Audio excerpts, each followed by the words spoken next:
ছেলেরা কেমন আছো? সবাইকে বসন্তের শুভেচ্ছা জানিয়ে আজকে আবার ক্লাস শুরু করছি। আমাদের আজকের ক্লাস হচ্ছে অনার্স তৃতীয় বর্ষেরই,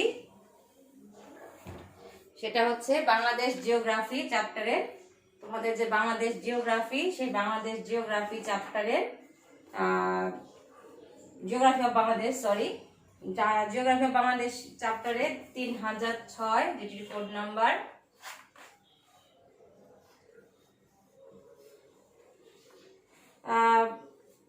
সেটি হচ্ছে এগ্রিকালচার, ঠিক আছে, কৃষি, বাংলাদেশের কৃষি। তো বাংলাদেশের কৃষি ব্যবস্থায় আজকে আমার পড়ানোর বিষয় হচ্ছে বাংলাদেশের অর্থনীতিতে কৃষির গুরুত্বটা কি। বাংলাদেশ কৃষি প্রধান দেশ বা বাংলাদেশ কৃষকের দেশ, বাংলাদেশ কৃষির দেশ। কারণ বাংলাদেশের কৃষির কারণ হচ্ছে আমাদের মাটি হচ্ছে উর্বরা। মাটির উর্বরতার জন্য আমাদের সহজেই কৃষি বা যে কোনো গাছই কিন্তু সহজেই হয়। আমাদের এই দেশে একটি বিশেষ বৈশিষ্ট্যই কিন্তু এটি, যেখানেই যা খেয়ে তুমি একটু বীজ ফেলো না কেন, সাথে সাথে না হলেও দেখা যায় কিছুদিন পরে সেখান থেকে আরেকটি গাছ হয়েছে।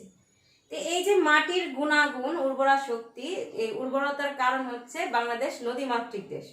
আর নদীমাতৃক দেশ হওয়ার কারণে নদী দ্বারা বাহিত পলি মাটি বাংলাদেশের কি করছে, উর্বর শক্তিকে আরো বৃদ্ধি করছে। এবং প্রতি বছরই যখন বর্ষাকালে বন্যা হয়, বন্যার পরবর্তী পর্যায়ে যে চাষবাস হয় সেটি কিন্তু আরো বেশি ভালো হয়, কারণ হচ্ছে নতুন করে পলি সেখানে জমা হচ্ছে। তো বাংলাদেশের আজকে আমার পড়ার বিষয় হচ্ছে বাংলাদেশের অর্থনীতিতে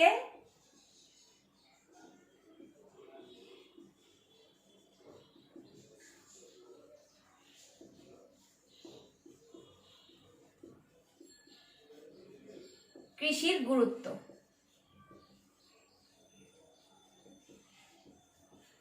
বাংলাদেশের অর্থনীতিতে কৃষির গুরুত্ব। বাংলাদেশ কিন্তু কৃষি নির্ভর দেশ, কৃষি প্রধান দেশ হওয়াতে আমাদের জাতীয় আয়ও কিন্তু মানে এক উৎস, জাতীয় আয়ের প্রধান উৎসটাও কিন্তু কৃষি ভিত্তিক। অর্থাৎ জাতীয় আয়ের যে প্রধান উৎসটি আসে সেটি আমাদের হচ্ছে ডোমেস্টিক প্রোডাকশন। ডোমেস্টিক প্রোডাকশন থেকে আমাদের বেশিরভাগ মানে উৎসটা চলে আসে। তো জাতীয় আয়ের যেহেতু 80% শতকরা কৃষিকাজের বা কৃষি সম্পন্নের উপর রিলেটেড, তাই আমাদের এই অর্থনীতিতে কৃষির গুরুত্ব রয়েছে। তো বাংলাদেশের অর্থনীতিতে যে কৃষির গুরুত্ব সেটি সর্বাধিক, কারণ আমাদের কিন্তু প্রায় 70% লোক কৃষিকাজের উপর নির্ভরশীল বা কৃষিকাজ রিলেটেড বিষয়ের উপর নির্ভরশীল। কৃষির সাথে কিন্তু এখানে মাছটাও সম্পর্কযুক্ত বন, মানে যেটা নাকি আমরা ভূমি কর্ষণ করে পাচ্ছি বা সবকিছু এখানে সম্পর্কিত। তো এই যে জাতীয় আয় অর্থনীতিতে কৃষির গুরুত্ব, তো কি কি বিষয়? প্রথমেই সেটি হচ্ছে আমাদের জাতীয় আয়ের প্রধান উৎসই হচ্ছে কৃষি। জাতীয়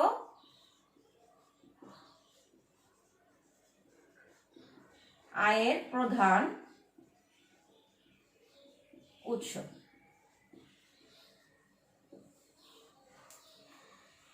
বাংলাদেশের জাতীয় আয়ের শতকরা অর্ধেকেরও বেশি বা শতকরা প্রায় 70% আসতেছে কৃষি থেকে। এই জন্য আমাদের এই অর্থনীতির মূল ভিত্তিটাই মূলত কৃষি ভিত্তিক দেখে কৃষির গুরুত্ব বাংলাদেশের অপরিসীম। তাই জাতীয় আয়ের যেহেতু সে একটি অংশ বা বেশিরভাগ অংশ, তাই কৃষির গুরুত্বটা কতটুকু সেটা আমরা ভালো করেই বুঝতে পারছি। এরপর হচ্ছে প্রধান পেশা।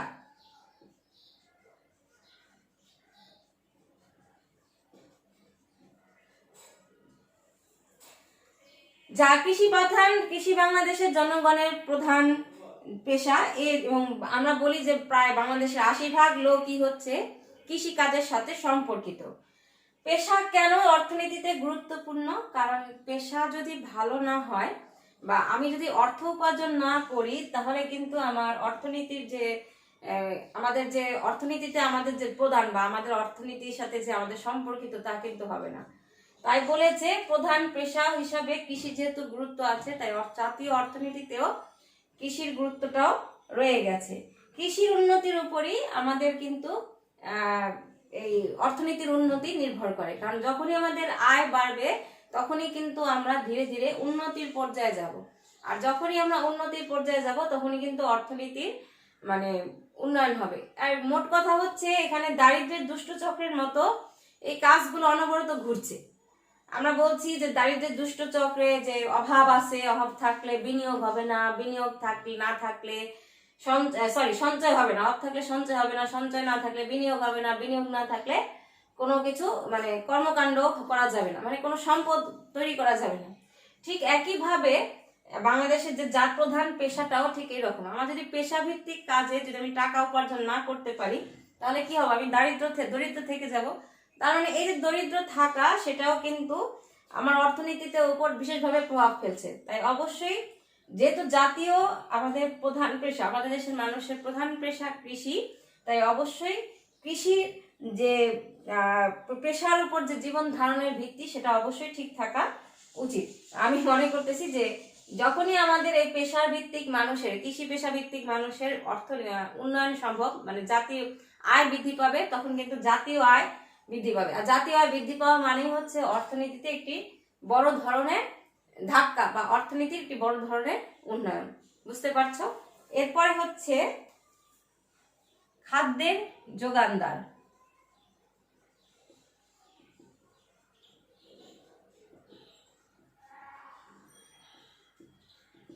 আমাদের যে মৌলিক চাহিদা আছে, মৌলিক চাহিদার কিন্তু প্রথমটি হচ্ছে খাদ্য। মানুষের পেটে যদি খাবার না থাকে তাহলে তার উন্নয়ন কখনোই ঘটানো সম্ভব না, কারণ পেটে ক্ষুধা নিয়ে তুমি কিন্তু কাজ করতে পারবে না। তো এই যে কৃষি কিন্তু আমাদের খাদ্যের যোগানদার। আমরা যতই বলি না কেন যে আমরা শিল্প ভিত্তিক হলে আমরা এই হব ওই হব, শিল্প হলে দেশের উন্নয়ন বাড়বে, মানুষের কর্মসংস্থান হবে, কিন্তু যে কোনো শিল্পরই কিন্তু মূল বিষয়টি আসছে প্রকৃতির থেকে। তাহলে অবশ্যই বুঝতে হবে যে আমাদের কৃষিটা কতটুকু গুরুত্বপূর্ণ। আর যদি আমরা সবই শিল্প প্রতিষ্ঠানের দিকে থাকি তাহলে কিন্তু আমরা যে খাবো, কোথা থেকে খাবো? যেমন আমরা এখন বলছি যে আমাদের এই যে উন্নয়ন বা বসতি করছে, প্রত্যেক জেলায় জেলায় যে বসতির বিস্তার লাভ করছে, শহরে হচ্ছে, তাতে কিন্তু আমাদের কৃষির ভূমির পরিমাণ কমে যাচ্ছে। যেহেতু কৃষি ভূমির পরিমাণ কমে যদি যায় তাহলে আমরা কোথায় চাষবাস করব? আর চাষবাস না করলে আমরা কিন্তু খাদ্য উৎপাদন করতে পারবো না। তাহলে খাদ্য উৎপাদন না করতে হলে আমাদের এই বাইরের দেশ থেকে খাদ্যটি রপ্তানি করতে হবে, এবং তখনই কিন্তু আমাদের অর্থনীতিতে বিরাট একটা ধাক্কা খাবে, কারণ আমার অর্থের বেশিরভাগ অংশই যাবে খাদ্যের রপ্তানিতে, খাদ্য আমদানি করতে। এই যে খাদ্য আমদানি সেটা কিন্তু আমার দেশের মানুষের করতে হয় না, খুব কমই আমরা খাদ্য আমদানি করি, কারণ কৃষি আমাদের খাদ্যের যোগানদার। আর ওই যে বলেছি আমাদের জমি উর্বর, তাই উর্বরতার কারণে আমাদের দেশে খাদ্য প্রাচুর্য রয়েছে, এবং কৃষির দিক যত ধান, চাল, গম, এই খাবারগুলো আমাদের দেশে ভালো হয়। আর প্রকৃতির যেটা হয় জনসংখ্যার বৃদ্ধি বা প্রাকৃতিক দুর্যোগ, খরা, বন্যা, এগুলো হয়তো অনাবৃষ্টি, অতিবৃষ্টি আমাদের দেশ খাদ্যের স্বয়ং সম্পূর্ণতা অর্জন করতে পারিনি, কিন্তু আমরা কিন্তু এখন প্রায় খাদ্যের স্বয়ং সম্পূর্ণ না করতে পারলেও আমরা কাছাকাছি কিন্তু পৌঁছে গেছি। এখন যে আমাদের উৎপাদন, সেই উৎপাদন বৃদ্ধি হচ্ছে, এবং ধীরে ধীরে উৎপাদন বৃদ্ধির কারণে কিন্তু আমাদের খাদ্যের যে আমরা বাইরে থেকে আমদানি করতাম সেটি কিন্তু আমাদের কমে গেছে। তাহলে বুঝতে পারছো যে খাদ্যের যোগানদার হিসাবেও কৃষির গুরুত্ব রয়েছে। এরপর হচ্ছে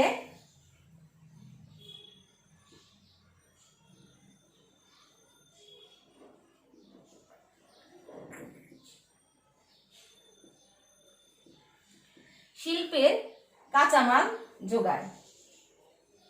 আমি কিন্তু একটু আগে তোমাদের বললাম কিন্তু এই কথাটা যে একটি শিল্পোন্নয়ন দেশ কিন্তু আমরা বলি উন্নত দেশ, কিন্তু শিল্পের যে কাঁচামাল বা শিল্পের যে মূল বিষয়টি সেটি কিন্তু ভূমির থেকেই আসে বেশিরভাগ।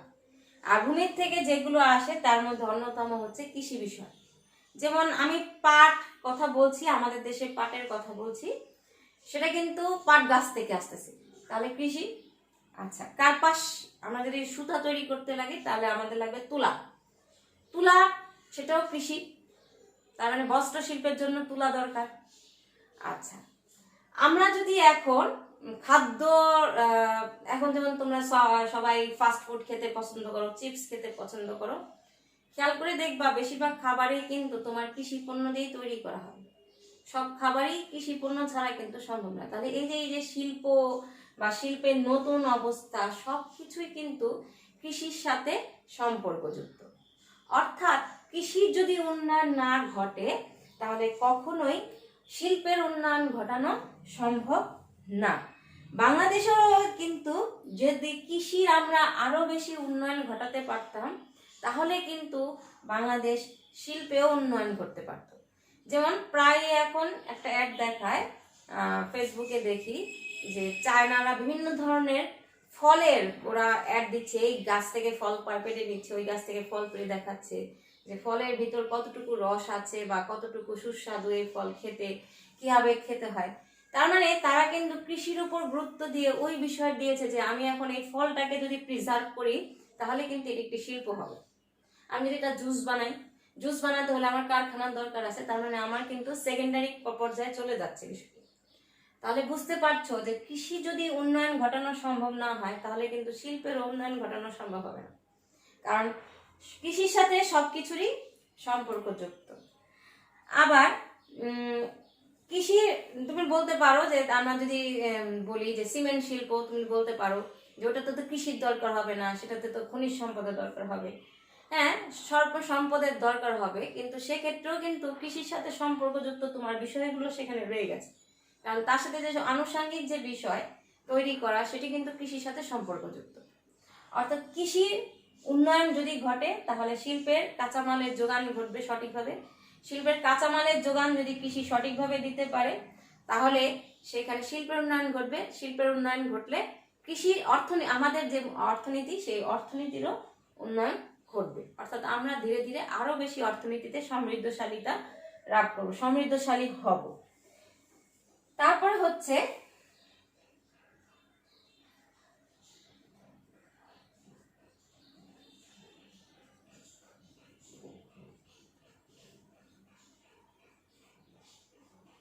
বৈদেশিক মুদ্রা অর্জন।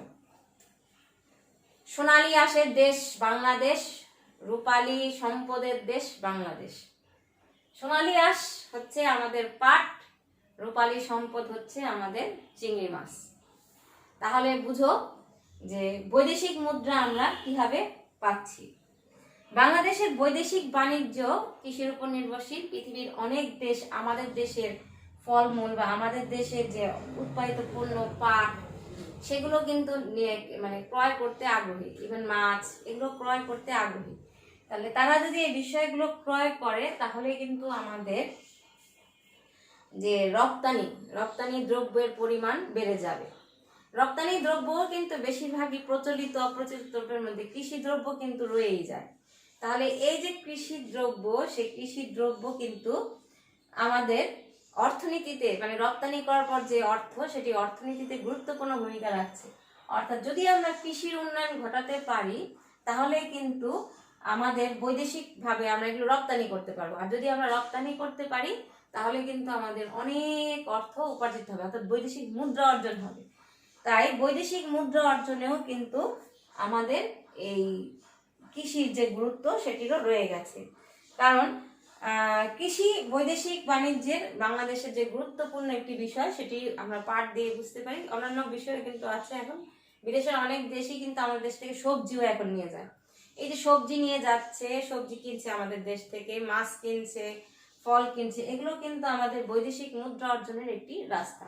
আর এই যে সবজি ফল মাছ এগুলো কিন্তু কৃষির সাথে সম্পর্কযুক্ত, মশলা। তাহলে কৃষি আমাদের অর্থনীতিতে একটি গুরুত্বপূর্ণ বিষয়, যা আমাদের বৈদেশিক মুদ্রা অর্জনে এর গুরুত্ব রয়ে গেছে। এরপর হচ্ছে শিল্প উন্নয়ন।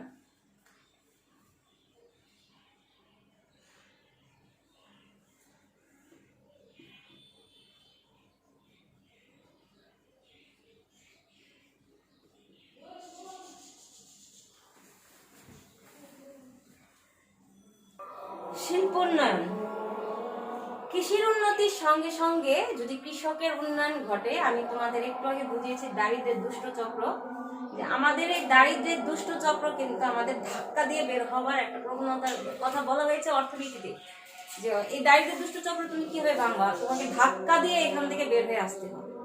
আর এই ধাক্কাটা কিন্তু আমার এই হাতের পাঞ্চ না, ধাক্কাটা হচ্ছে আমার অর্থনীতির উন্নয়ন ঘটাতে হবে। অর্থাৎ কোনো দেশের মানুষের যদি আয় বৃদ্ধি হয় তাহলে সে কি করবে, সঞ্চয় করবে। আর সঞ্চয় হলেই তার এই যে জমানো টাকা সে বিনিয়োগ করতে আগ্রহী হবে। বিনিয়োগ হলেই শিল্পের উন্নয়ন ঘটবে বা সে অন্য কোনো কাজে সে টাকাটাকে লাগাবে এবং এই টাকাটাই তাকে আবার পুনরায় অন্য কাজে উজ্জীবিত করবে বা নতুন নতুন কাজে উজ্জীবিত করবে। তাহলে এই যে একটা সাইকেল, এই সাইকেলটা মানে সার্কেল, এই সার্কেলটা কিন্তু আমাদের চলছে, চক্রটা কিন্তু চলছে। এই যে শিল্প উন্নয়ন সেটা কৃষির সাথে কিভাবে সম্পর্কযুক্ত। কৃষির উন্নতির সঙ্গে সঙ্গে কৃষকদের অর্থনৈতিকভাবে স্বাবলম্বী হয়, অর্থনৈতিক উন্নতি হয়। কৃষকের যখন অর্থনৈতিক উন্নয়ন হবে তখন সে কি করবে, সে যে তার প্রয়োজনীয় কৃষির যে কাজ, সেই প্রয়োজনীয় কৃষি কাজ ছেড়ে সে তখন অন্য কৃষিকাজ ধারণ করবে বা যেটাকে সে শিল্পের দিকে নিয়ে যাবে। তার উৎপাদিত পণ্য সে বাজারে আরো বেশি বিক্রি করতে চাইবে। এই যে আরো বেশি বিক্রি করতে চাওয়া বা আগ্রহ, তাহলে তাকে তার কর্মকাণ্ডের উপর গুরুত্ব বৃদ্ধি করবে। ফলে বাংলাদেশের কৃষির যে এই তার সাথে সম্পর্কযুক্ত যে বিষয়, সে যে যখনই কৃষির উন্নয়ন ঘটাবে বা কোনো জমিও যদি কেনে তাহলে কিন্তু সে কি করছে বাবা, যে এই কাজটাকে সে এই টাকাটাকে সে মাঠে লাগাচ্ছে এবং ওইখানে যখন কাজ করবে তখন সে একা তো সম্পূর্ণ কাজ করতে পারবে না। তার জন্য তার কি দরকার, হয় মানুষ দরকার, নয় তাকে যন্ত্রপাতি ক্রয় করতে হবে। তাহলে এই যে যন্ত্রপাতি ক্রয় করবে বা মানুষকে কাজে লাগাবে, ও কিন্তু আমাদের অর্থনীতিতে একটি বিরাট ভূমিকা রাখবে। আমি যদি যন্ত্রপাতিকে কাজে লাগাই তাহলে সেই যন্ত্রপাতিটা হবে হচ্ছে আমাদের আমি এটাকে কি বলবো, আমাদের শিল্পের উন্নয়ন। অর্থাৎ আমার প্রয়োজন এখন এই যন্ত্রটা, আমি যন্ত্রটাকে তৈরি করতে হবে, তাহলে শিল্পের উন্নয়ন ঘটছে। আবার আমি যদি লোক লাগাই অর্থাৎ মানুষকে কাজে লাগাই তাহলে কিন্তু তার বেকারত্ব ঠিক হচ্ছে, বেকারত্ব লাঘব হচ্ছে।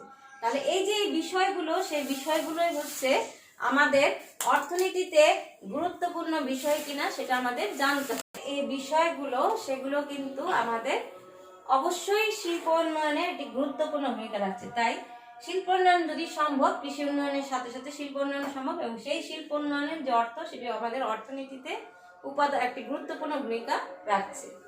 এরপর হচ্ছে সরকারি আয়ের উৎস।